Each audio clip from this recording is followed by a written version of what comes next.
అనంతపురం జిల్లా సింగనమల నియోజకవర్గంలో కొర్రాపాడులో బాలల వికాస ప్రోగ్రాం నిర్వహించారు. ఈ కార్యక్రమంలో జిల్లా కలెక్టర్ వినోద్ కుమార్, ఆర్టీటీ సంస్థ విశాల ప్రేరన్, ఐసీడీఎస్ ప్రిన్సిపల్ పాఠశాల సిబ్బంది హాజరయ్యారు. గురుకుల బాలికల పాఠశాలలో 100 స్కూల్లో 50,000 మంది పిల్లలు పాల్గొన్నారు. బాలికల విద్య కోసం ఎంతో కృషి చేయాలని, సమాజంలో ఎదురయ్యే సమస్యలను అధిగమించాలని కలెక్టర్ అన్నారు. బాలికల అభ్యున్నతి కోసం పాటుపడాలని గవర్నమెంట్తో పాటు మా వంతు కృషి చేస్తున్నామన్నారు.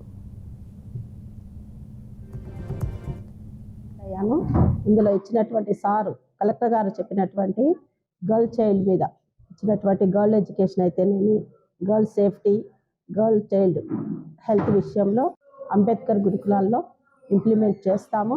అందరి ప్రిన్సిపాల్స్ ప్లస్ స్టాఫ్ యొక్క కోఆపరేషన్ తీసుకొని ఈ ప్రోగ్రామ్స్ అన్నీ కూడా సార్ ఇంప్లిమెంట్ చేసేటువంటి ప్రతి ఒక్క ప్రోగ్రామ్ని మేము స్కూల్లో ఇంప్లిమెంట్ చేస్తూ 100% సక్సెస్ తీసుకురావడానికి మా వంతుగా మేము ప్రయత్నం చేసి సక్సెస్ చేస్తాం. ఈరోజు మా స్కూల్ నందు ఈ గర్ల్ చైల్డ్ దాని గురించి ప్రోగ్రామ్ చేయడం జరిగింది. దీనికి ముఖ్య అతిథిగా కలెక్టర్ గారు వచ్చారు.